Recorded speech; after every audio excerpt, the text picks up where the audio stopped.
Bonjour, je pense qu'on ne va pas perdre trop de temps pour commencer cette journée, ces deux journées en fait, autour de Roland Barthes, du colloque.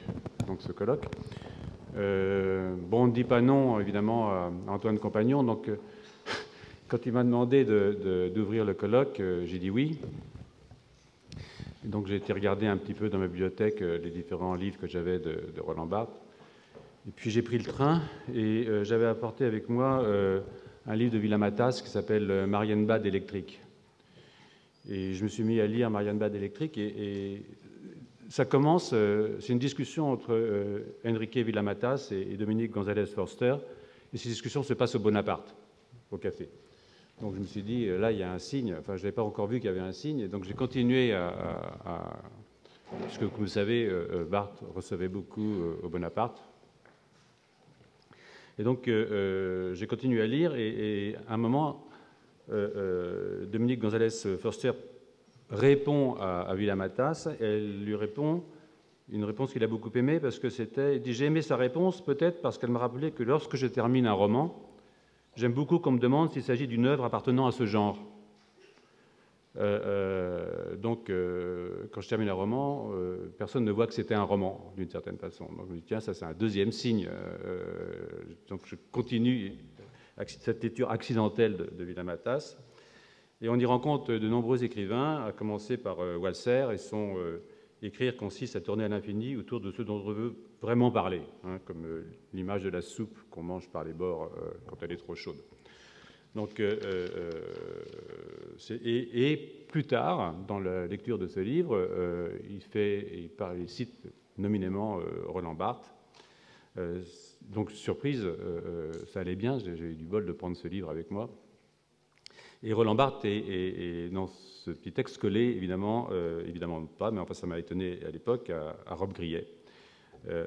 Avec une petite digression vers Tristram Shandy, en fait, vers Sterne, ce qui est aussi une citation qui était assez drôle, parce que Enrique dit, c'est amusant, les contemporains de Sterne étaient passionnés par l'action et l'aventure, et lui, il leur avait dit qu'il le regrettait beaucoup, mais que la poésie résidait non pas dans l'action, mais dans son interruption. Donc, la digression comme art d'introduire de la pensée dans le roman. Et continuant le livre, je tombe de nouveau sur Dominique González Forster, qui est, comme vous savez, une artiste qui fait des installations. Et dans son exposition à la Tate, qui était intitulée TH 2058, elle installe, c'est le terme justement, elle installe une serre à papillons où était projeté le film l'année dernière à Marienbad, adaptation du premier roman de Bioy Casares, comme vous savez, L'invention de Morel, mis en scène par Alain Resnais, à partir d'un scénario le plus génialement incompréhensible de toute l'histoire du cinéma, de Rob Grillet. Alors ça m'a intrigué, d'autant plus qu'un peu plus loin, l'écrivain barcelonais, donc Villamatas, déclare dans la veine, vous savez, j'aime, je n'aime pas, j'aime beaucoup la folle sagesse de pourquoi j'aime Barthes. Donc, bon, il fait un hommage à l'amitié et surtout à l'estime et à l'admiration.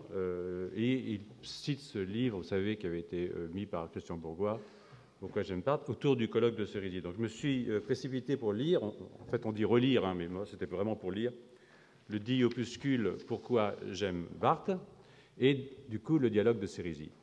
Ça m'a amusé, ça m'a aussi un peu agacé, je ne cacherai pas.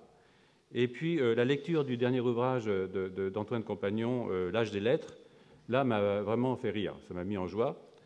C'était la joie, la joie du dessous des cartes, en l'occurrence, de ce fameux colloque de Cerisy, qui avait été organisé par Antoine Compagnon, comme vous savez. Si vous n'avez pas lu, vous pouvez y aller.